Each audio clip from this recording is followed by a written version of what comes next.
They said it couldn't be done. They said I was crazy. Hold My Beer Hanson could finally do a podcast by himself. Last week we had to take a break from it because, a lot of technical errors. But, I'm on my own today. I got my mic set up, and I'm going to try to roll this one by myself, see how this one rolls out, and try to get you a good quality podcast from, your favorite whole drinking, lovable redneck that hopefully can finally make some money on this damn podcast. How are y'all doing this week? We got a lot of things we want to talk about, especially in the wrestling world. I've watched literally everything involving, from Raw, SmackDown, AEW Dark, NXT, and I am picking the things I like the most tonight. I'll be talking about that. Also, I'm going to talk about my recent debut at Pro South in Piedmont, Alabama, as well as what's going to be coming up in my bookings and my schedule. And, I got to talk to you. Who is the best programming in the pandemic? What company has actually shined a light and done the most in the pandemic and actually shown us what they can do?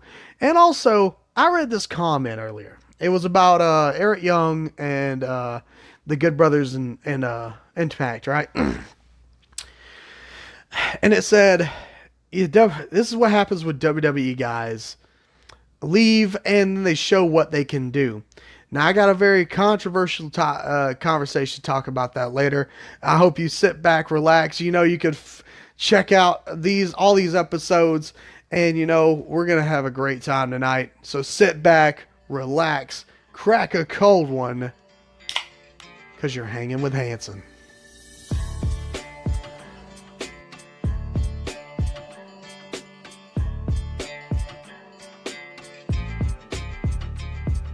Hey, it's Hold My Beer Hanson. Thank you for joining me on this podcast. It's about a wrestler and his best friend having great conversations about anything they want to talk about, whether it be wrestling or anything that's going on in their lives. If you can follow us on social media and go ahead, like and subscribe the video, share it if you want to. But I will need you to remember this: sit back, relax, crack a cold one, because you're hanging with Hanson.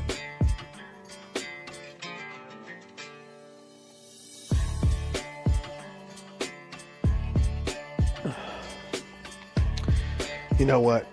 I don't know, man. Doing this by myself, I think I'm going to go stir crazy just talking to myself like this. I think the people are going to think I'm going crazy because I'm sitting here in a room by myself with a headset on, thinking about what I'm going to say to the lovely people that listen to this podcast. How are y'all doing, guys? Welcome to Hanging with Hanson. I'm your favorite radio DJ, pro wrestler. The best all around at doing what I do. I'm your redneck Romeo, Southern Superman. All these monikers I got going on in my mind. A lot of things are going on in my life. And I'm happy to have you guys. I know I missed last week, and I'm sorry for that. I recorded the whole episode. I talked for about 45 minutes to myself and just talked about everything that's going on. And then, lo and behold, I had something go wrong with the whole mic situation. And I was like, all right, cool. So I'm going to have to scrap this whole episode. It made me so angry that I decided I wasn't going to put out a podcast last week. So here we are. That's our one technical difficulty for the year. Let's see if we can keep it rolling without any more. Sip of beer right there. All right. So I want to talk about a few things today, starting with this. This week in wrestling, I took the time to actually watch up and, read all the reviews and all that and talk about all the wrestling. And I got to say, for this week, I think the biggest news was the saddest news, really. I really feel like the saddest and the biggest thing was the passing of Kamala, because I remember watching Kamala a little bit. I wasn't really around during the time where he was prevalent in the territory days or during the WWF run, but I did whenever I was on a podcast binge, and I was always listening to the Steve Austin podcast. Steve Austin talked to a man named James Harris, Sugar Bear Harris, or otherwise known as Kamala. And just listening to him speak and how well he spoke and just how sweet he was, it made me go back and watch more matches of Kamala. And listening to Jerry Lawler tell the story about what happened there, how the character, it was awesome. Just going back and like seeing this character work out, and it's such a crazy thing that you don't really think. I don't really think you could do that today, right? In today's time, I feel it is a controversial gimmick, but it was awesome that they sent around this monster to the territories, and it phased in, phased out. They sent him here, there, and everywhere, and they did a really good job with him. And the guy made a lot of money, and all he had to do was come around, pat his tummy, and act like he was going to eat a man. I feel like that's that's just a great time you could have, and a great story you can share and have a legacy of. Um, in the other news of wrestling this week, though, Raw Underground. For the past 2 weeks, I've been seeing this, and it is basically just Matt Riddle's blood sport taken, and now it's just overproduced. And I don't know, guys. It seems like it's going to be a big flop, but I'm trying to give it hope. I'm trying to be optimistic. You can't really just have these things and hope they go down. You want these things to do good, right? The Hurt Business did good in the first week, but they weren't nowhere around in the second week. And there's like sexy dancers everywhere, and it's like, what is this even supposed to be? Is it like Fight Club? Is that the thing it's supposed to be? Um, and SmackDown as well as Raw, they got this group called the Retribution. And what the biggest pile of crap I've ever seen in my life. If you were to tell me that, Raw and SmackDown are supposed to have these guys coming in hoods and masks, and they're supposed to be like a anarchy group, but you're telling me they ain't touched really much of any people.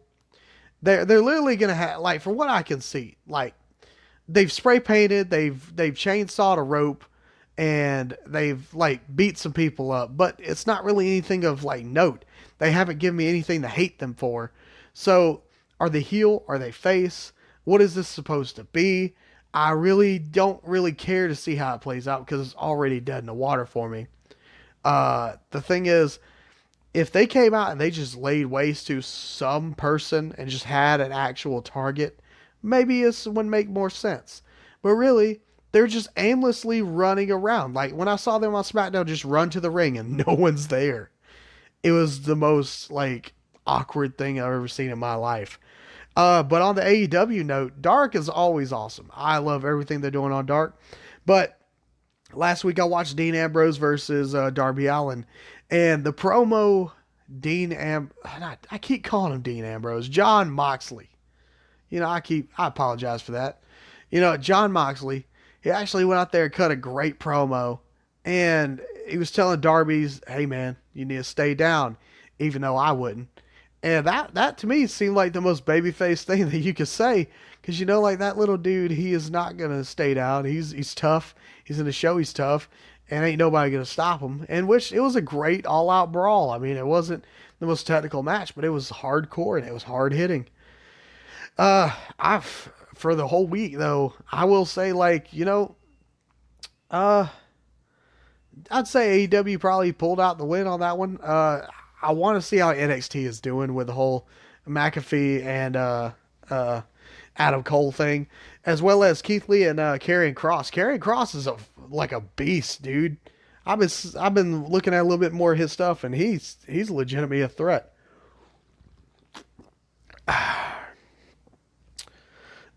On the upcoming bookings though, and the schedule, I actually got a few things I want to talk about because I made a debut at a new promotion called Pro South in Piedmont, Alabama.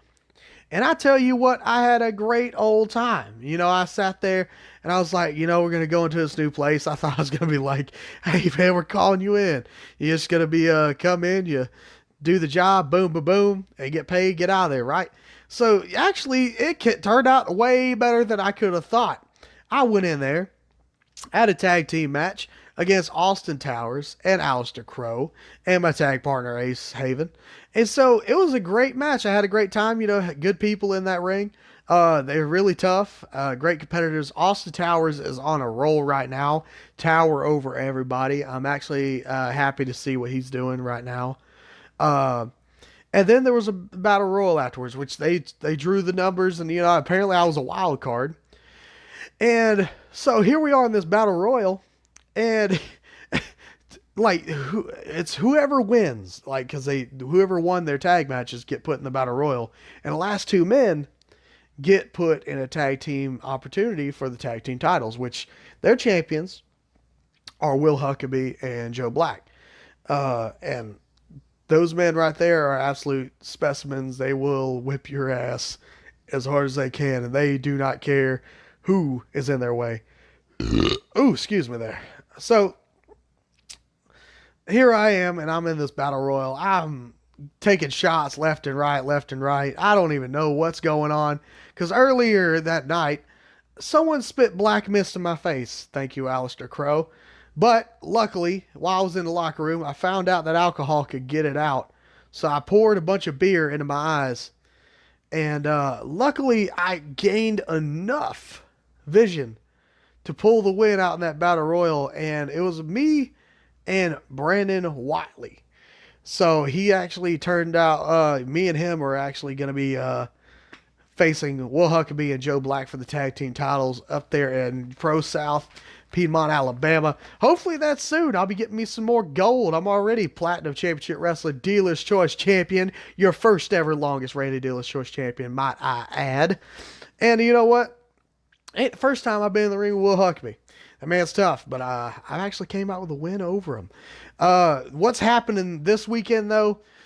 This Friday, I'll be at Pro South in Piedmont, Alabama, as well as Macon, Georgia, Saturday, April 15th. I'll be having a good old time there at the Grub and Stuff, Macon, Georgia. It's actually a breast cancer benefit show. We're actually going to be raising a bunch of money for someone in Bryce Cannon's family friends.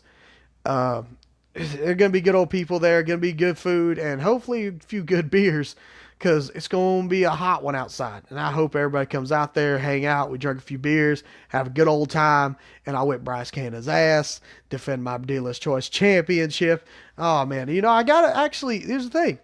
I get to pick the stipulation. And so if you want to know the stipulation I'm going to pick, I'm telling you now, just go ahead, go to the show, and we're going to raise a bunch of money. We're going to do a good job. You know, I got a great match planned for everybody out there.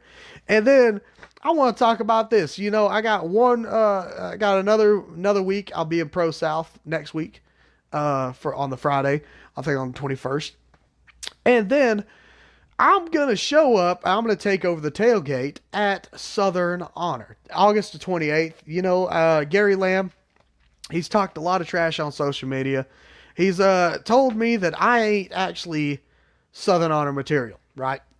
So obviously that's burned a hole in my stomach. I'm really angry about that. So I said, you know what? I'm going to show up. I'm going to show out. I'm going to show that I do belong. And if he doesn't want me in there, guess what? Well, I'm going to have to show my tail, and we're going to have to take over. I'm saying Hold My Beer Hanson going to show up at the tailgate. If I don't get in the match, I'm going to head on top commentary. I mean, I might just jump the guardrail.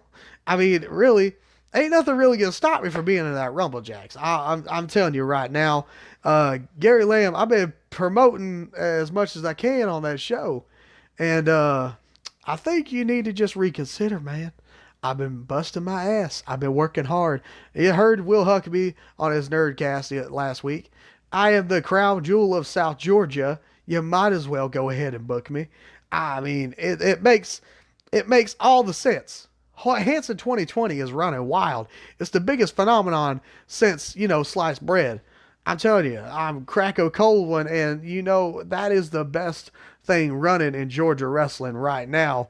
You know, actually, there's the best thing in wrestling going on in this pandemic, as well as, you know, Hanson 2020. I want to segue here. The people that have been in this pandemic wrestling and showing and doing the best, we're talking about the big promotions here, right? So I want to talk about who is actually the best in programming in this pandemic. See, my producer, Keelan, you know, he sent me AEW versus WWE, but what he's actually not looking at is Impact Wrestling. I'm looking at their stuff online, and you know what? It's actually really good. It's probably the best programming I've seen in a while. Impact's, they got a giant women's division. They're always doing a lot of stuff with the knockouts, and their main title division is doing really good. Um, I'm actually liking the Willie Mack and Eric Young stuff, as well as the tag team with the Good Brothers. That right there, that's just a star-studded lineup. I just keep watching it. I'm liking it every week. Really, Impact is doing really good right now. Um, and AEW versus WWE, I know that's what he wanted me to answer. Uh, WWE has so much content they have to fill, and they do their job at it. I'm not saying they do a great job, but they give us almost a full workday worth of content that we have to go through and watch. And then there's pay per views and all that. So, yeah, they're doing all right in the facts of numbers, but also it's not really that great of programming if I can't watch through a whole show. But AEW, on the other hand, AEW is doing really good. I actually love the tag stuff, especially whenever it's like Kenny and Hangman. Uh, my favorite tag team on there is Butcher and Blade, though, because I gotta say, it's something about the roughness. Like it's not clean. It's not the most friendly looking group. But Butcher and Blade look like a two mean bastards that just want to beat you up. And I think that's the appeal of it for me because I just love, old Southern wrestling. And those two dudes right there, they just look like they're just going to beat your ass and like put you in the ground. I don't really like their tag finisher, but you know what? At the same time, it don't look clean and neither do they. So you know what? Keep it rolling. Um, I really lately I've been having a ball. I mean, really in wrestling, in the whole Facebook, the promoting aspect. I gotta say I've had a wonderful 2020 because now all I can do is keep pushing this Hanson train rolling. This Hanson 2020 thing has pushed me to the limit on, hey, I need to get myself over, and it's given me a fire. Like, I'm happy to have all these people hit me up saying, "Hey, are you going to be in that RumbleJack? Are you going to be in that?" It's like I even get people messaging me saying, "Hey, are you going to be in it?" And yes, the answer is no. I'm not going to be in it. But Gary Lamb is not going to let me in there. But at the same time, I think the plan is I'm just going to keep running with it, and it's going to help me out no matter what. People are going to be upset if I'm not in it. People are going to want to see me when I'm there. So either way, I think it's a win-win for my situation because I'm going to still be in the light and I'm going to be promoted the way I pushed myself and make sure that I'm going to be seen in this light. Uh, it's it's pretty crazy. I mean, I'm getting podcast interviews. I'm getting people wanting to talk to me left and right. Like I'm getting booked in different places and I'm happy to have it. Really, I wouldn't be anywhere without you guys. I want to say thank you to all the fans out there. Y'all been supporting Hold My Beer Hanson since day one. Give me a like and a shout out, and I love y'all. Um, the craziest part is, so I did want to talk about what happened when me and Jay, we actually wrestled at Piedmont, Alabama Friday for Pro South. And so I wanted to talk about what happened on the way up as well as the way down. So lo and behold, Jay, he gets stopped by a cop on the way to my parents' house because I'm leaving work, so I go to my parents' house, shower, and get ready. And so Jay gets stopped by a cop, and luckily, the cop knows he is Jay Too Strong, so he got off scot free. And then on the way back from Alabama, we stop at this gas station in the middle of Atlanta, and it's the middle of the night, right? Me and Jay, we don't really look too intimidating whenever we're just wearing like gym clothes and jeans and stuff like that. And this dude just starts washing my windows, and I even asked him. I'm just like, "What is this guy doing?" And I understand what the deal is. Yeah, He wants to wash my window so I can pay him a little bit of money. And I could tell he's looking in my window, and I can see where he's looking, where I got the money that we made from the booking. And so he's like, "Hey man, I'm trying to get a little bit of money so I can go eat." And I'm like, "You're looking dead at the money that I need for the gas." And I'm like, so I grabbed out of my wallet $2, and I said, "This is all I got." And I know he's looking dead at that money. He's like, "All right, I'll take it." And I was like, "Man, please don't, please don't hurt me. I don't need no trouble tonight."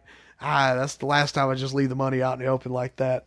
Uh, but I mean, on the road stories, we got a lot of them. Jay and I, we've been riding the roads a lot. Prot the Croc rides with us usually. He actually had to work. He's starting back work because the VSU is finally opening up, and I'm glad he's back and working and back in Valdosta. I've been missing my buddies. They've been doing a good job. I've been trying to keep in touch with them out there. Got to spend time with the family since I moved out of my old house and into like I was in a spell where I couldn't live in this house I'm in now, and so I was actually living at my parents' house, and it was a pretty good time. You know, I got to save a little bit of money. I got my food made for me, my laundry done. I was like, man, why did I ever move out of my parents' house? And I was like, oh yeah, privacy. I can't bring any girls home. Oh man, uh, how I just I'm so happy.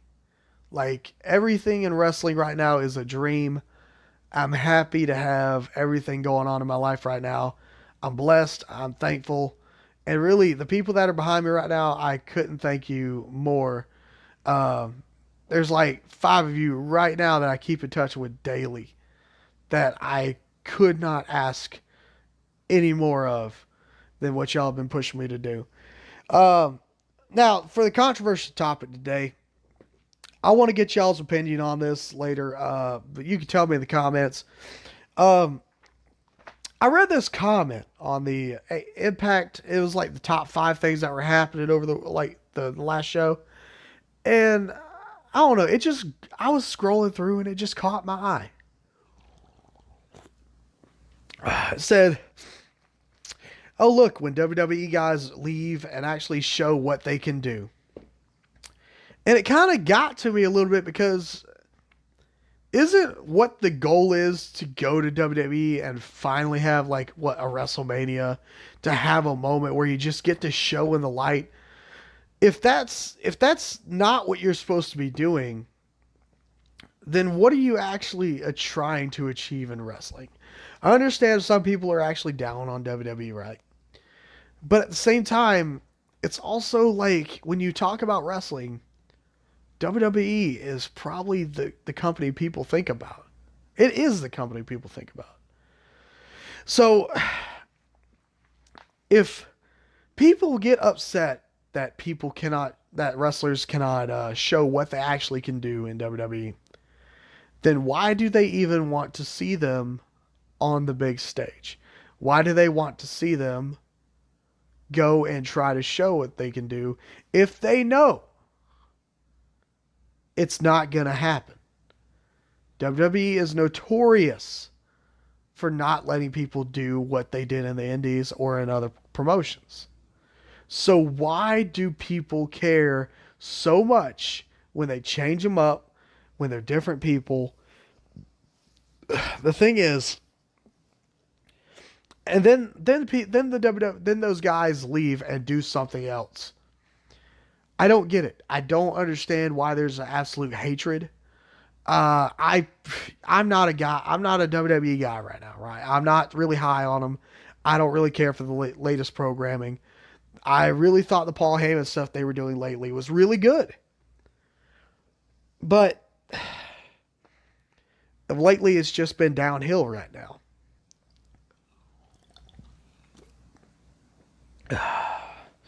And I want to ask you guys. So when WWE guys leave and they get to show what they can do, are you happier about that, or are you happier that those indie guys get it? Or like say EC3 got signed. We were all happy because we were hopefully going to see EC3 NXT and do a lot of good stuff, right? And then, no, that's not the case. We already knew that wasn't going to be the case. Once you hit main roster, it's nail in the coffin. You're done. And then EC3 got sent home and back to Impact. Why are we so happy when they leave? And why are we so antsy to see them get in the WWE? That's the real question I have for you today. Also, where do you want to see Hanson 2020 show up? I have a few more promotions I have to get off my list this year. I don't want to name any by name, but you know what? There's a few of them that I feel like deserve it. I want to go to Southern Fried. I want to go to Action. I want to go to. I want to check out a lot of these promotions that are going on right now. I want to try to get booked in Florida, and I don't really have many connections down there. That's the real thing right there. I want to see how Hold My Beer Hanson does in Florida, in the metro area. I want to try to get more bookings up in North Georgia. That's that. Where do you want to see Hold My Beer Hanson? Tell me in the comments below. Also, what was your favorite thing this week in wrestling? I'm about to go make some dinner. I hope y'all have a great night. You can check me out on my social medias. On Instagram and Twitter, you can check me out at Hanson Beer Man. You can also check out my co-host, Handsome Herb. He ain't here this week, but go ahead and give him a like, give him a little follow at Handsomest Herb. And you could actually check me out on Facebook at Hold My Beer Hanson. Actually, if you come to any of the shows I'm going to be at coming up in these weeks, I'm going to have t-shirts. I'm going to have merch. I'm going to see how that goes. I'm going to try to make me a little bit of money, I'm going to try to get me a little side hustle going on there and get me a little bit of beer money. And, I'm going to talk next week. Maybe I'll be talking about what opponent do I want to have a match with most this year. And also, I hope y'all have a great night. Make sure to like, follow, subscribe on this YouTube channel. I love each and every one of y'all, and y'all have a great day.